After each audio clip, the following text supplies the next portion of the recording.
Ay, andito na tayo sa second day ng ano natin, ng self project.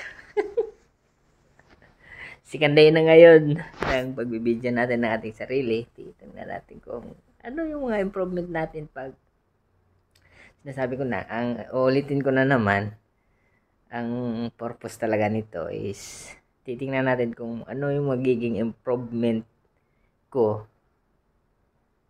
na sa pagsasalita. No, at sa pag ano, hindi lang sa pagsasalita. So, ang isa din is kung ano yung magiging improvement ko na araw-araw kong gagawin na i-record o ibibideo yung sarili ko. So, yun nga. Hopefully meron, di ba? Ako yung pagod. Galing ako kanina sa doon sa office sa bahay ng amo ko kasi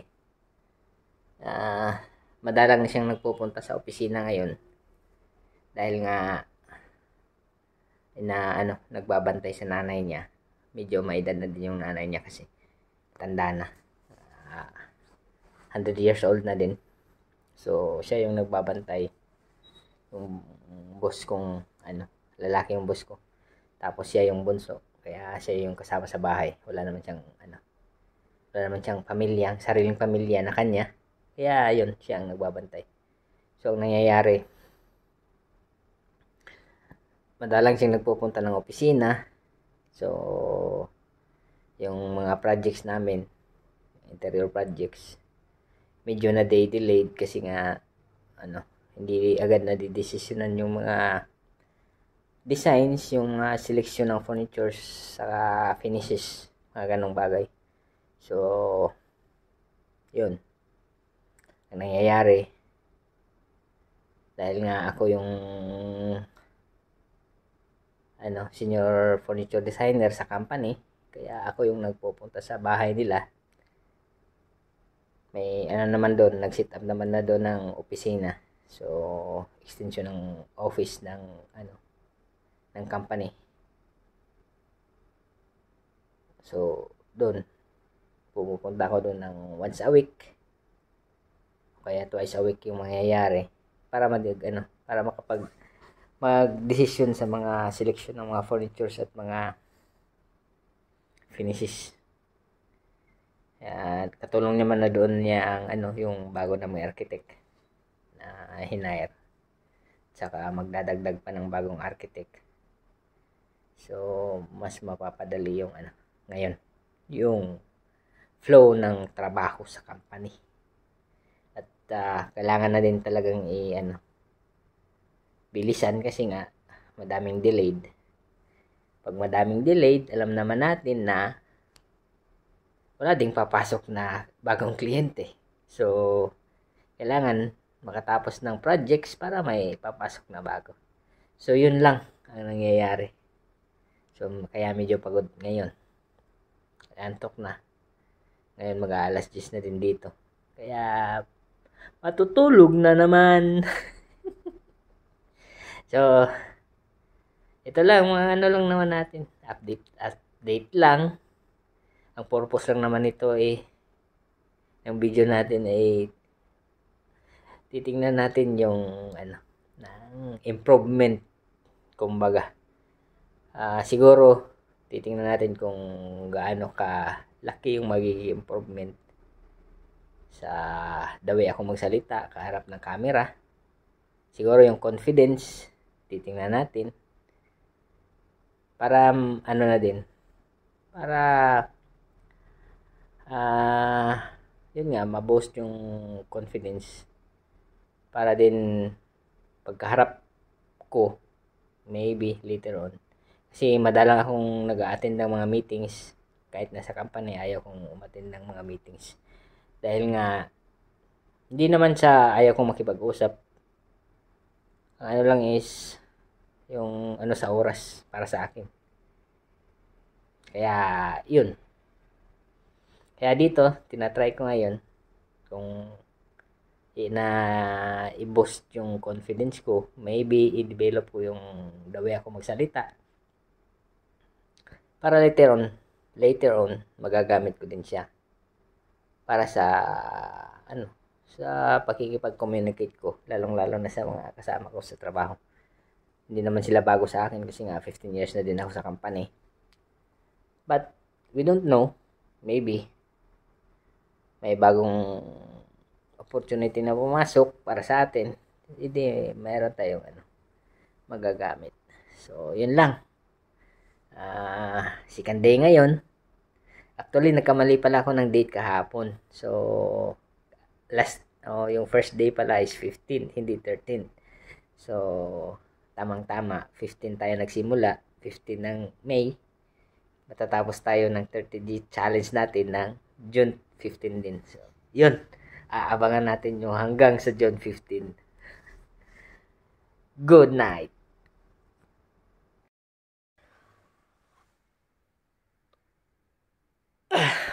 So,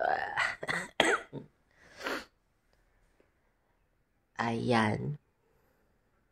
Good morning, good morning. Yan. Second morning natin. My goodness. Kapagod din pala mag-video ng sarili, Ayan.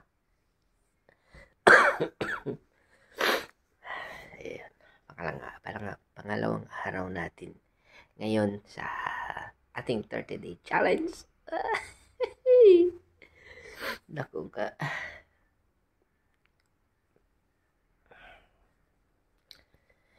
Ano kayang maabot natin dito? Ayan, Friday ngayon. Papasok na naman tayo sa trabaho mamaya. Ito lang buhay dito. Kain, tulog, trabaho.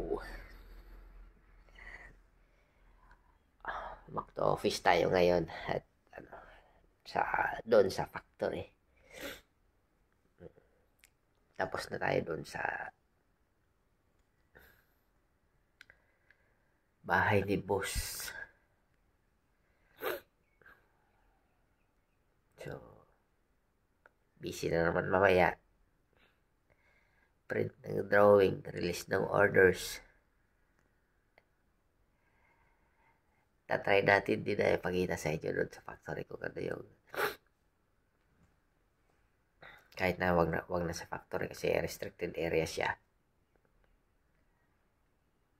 Hindi tayo nagpaalam, so magpapaalam muna tayo. Pero doon sa design office pwede.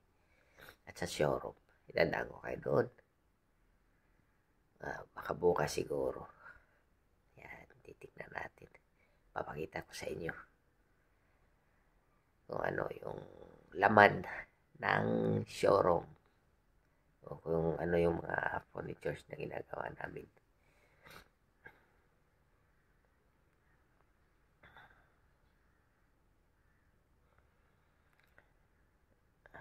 So, sa mga bago dito, sa mga hindi nakasubaybay, ulitin ko na naman, this is our 30 days self-challenge. Yan. Challenge ko yung sarili ko na i-video at magsalita sa harap ng camera for 30 days. At titingnan natin kung ano yung magiging resulta. Kung mayroon bang improvement siya na ginagawa mo araw-araw yung isang trabaho o isang anong tawag dito. Nakalimutan ko yung term niya. Yung isang bagay na gagawin mo siya araw-araw. Makikita mo yung improvement niya talaga. Sa akin dito, sa ginagawa ko, gusto kong makita kung ano yung magiging resulta. Lalong-lalo na sa confidence ko sa pagharap sa camera. Hindi naman tayo artista, pero yung confidence na nakikipag-usap ka sa mga tao, di ba? I think makakatulong siya Salamat sa mga nagsusuporta dyan. At comment down below kung may nakikita kayong kung anong nakikita nyong mali sa ginagawa ko. O kaya kung meron kayong mga suggestions, comment nyo lang. I will appreciate that. And I would love to hear from you. Nanonood ng videos. And sana mag-subscribe kayo kung gusto nyo. Kung feel nyo lang. Wala namang tayong pilitan. Yun. Hanggang dito na lang uli. At ako'y maliligo na. God bless.